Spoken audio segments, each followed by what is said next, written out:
Before the movie theater, before the magic lantern, before electricity, before film, before any of the machines we built to carry stories through light, there was a white cloth screen, an oil lamp, and a pair of hands.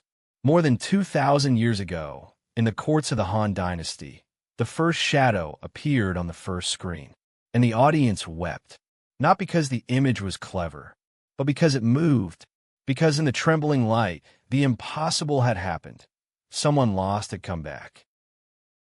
The story begins with grief. Emperor Wu of Han, the most powerful ruler of his age, had lost his beloved consort, Lady Li. He could not accept her death. He could not let her go. A court craftsman named Li Shaowen carved her likeness from donkey hide, painted her with the colors of the living, and held her figure between an oil lamp and a white cloth screen.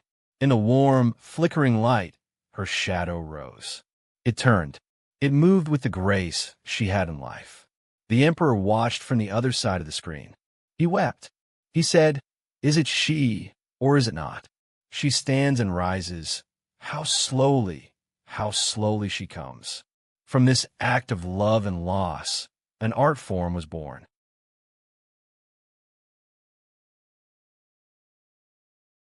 Making a single shadow puppet requires more than 3,000 individual hand-carved cuts.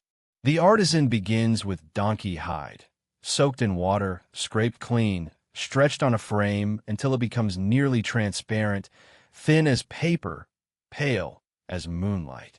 Then the carving begins. With needles, knives, and fine awls, the craftsman cuts into the hide.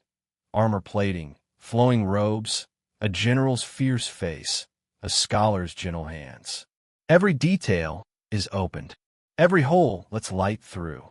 When the work is done and the puppet is held before a flame, it does not cast a black shadow. It glows like stained glass in a cathedral, like a jewel held up to the sun. The finished puppet is dyed in colors that the audience could read like a language. A red face meant loyalty and bravery, the face of the great General Guan Yu, the god of war. A black face meant honesty and integrity, the face of the incorruptible judge, Bao, who feared no emperor. A white face meant cunning and treachery. Gold meant divinity. The shadow puppet theater asked no one to read. The faces spoke. You knew who was good and who was evil before they opened their mouths. In a world where most people could not read words, the colors read the world for them.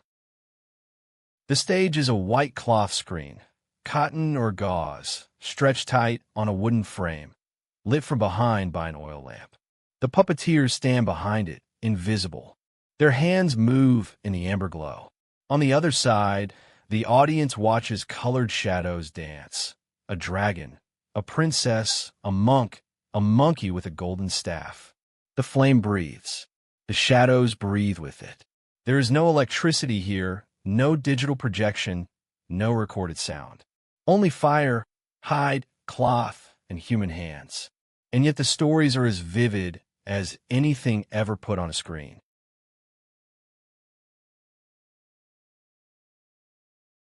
The stories that shadow puppet theater carried were the great stories of China.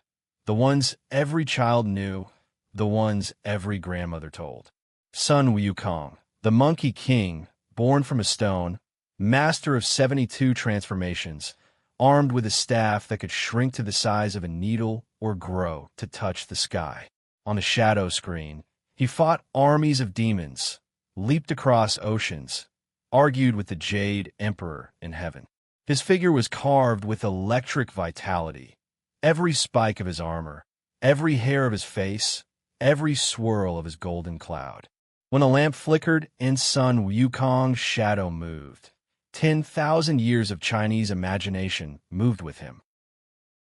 For more than 1,000 years, shadow puppet theater was the cinema of the Chinese countryside. It was performed at weddings and harvest festivals. It was performed at funerals because the stories of gods, ghosts, and the underworld told the grieving that the dead were not gone. They were still here, moving in the light. A troupe of 5 people could carry their entire theater in 2 wooden trunks, screen, puppets, lamp, instruments. They walked from village to village, setting up in temple courtyards and open fields. They were the storytellers, the teachers, the priests of imagination for communities that had no other stage.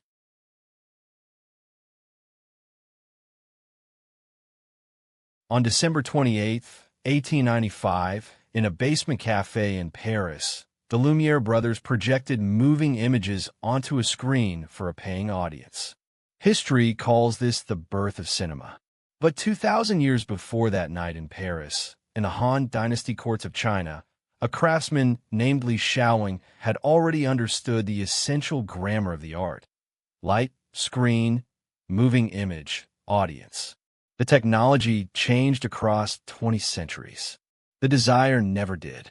Human beings have always needed to sit in darkness, watch light move on a surface, and believe, for 1 hour, that the story is real. Shadow puppetry did not stay in China.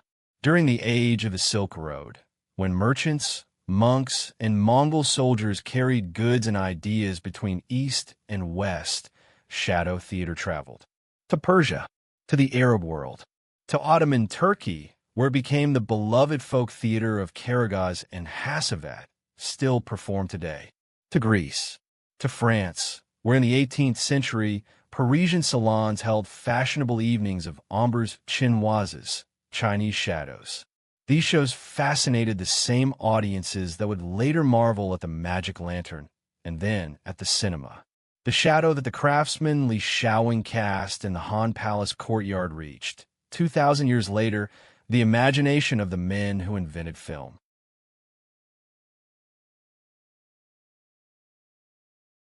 To master the full art of shadow puppetry, to carve the puppets, dye them, operate them, voice all the characters, and lead the music, takes 10 to 20 years.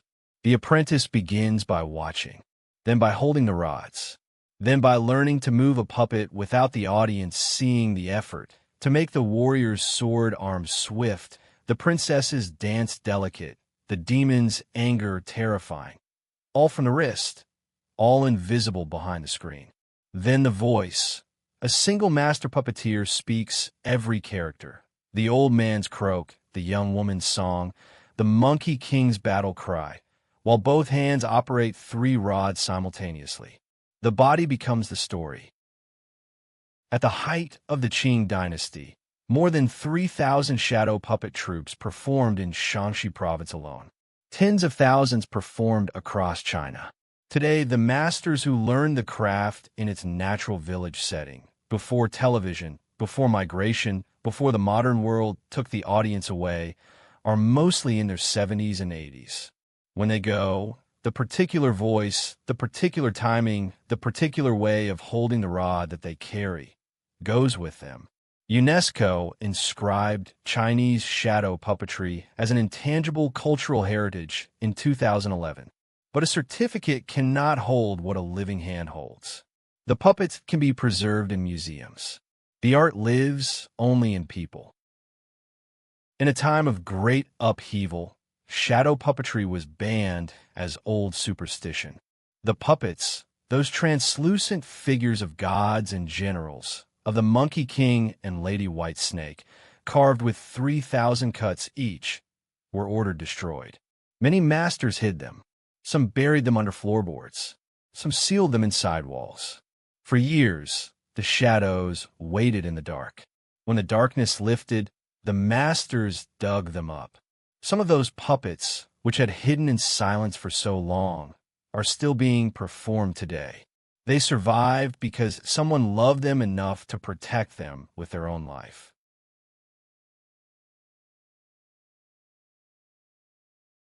"2,000 years ago, a craftsman held a figure of hide and color between a lamp and a white cloth and cast a shadow that moved like a living woman. An emperor wept, and the desire that moved him to see what we love again, to hold a story up to the light and watch it breathe, to sit in darkness and believe, has never left the human heart. Every film ever made is a shadow play. Every story told in light is an echo of that first performance in the Han Palace courtyard. The oil lamp may be gone. The cloth may have changed. but the screen still glows. The shadows still dance. And somewhere in China tonight, in a workshop that smells of hide and dye and old wood, an old pair of hands is still moving, carrying 2,000 years of story forward, one gesture at a time.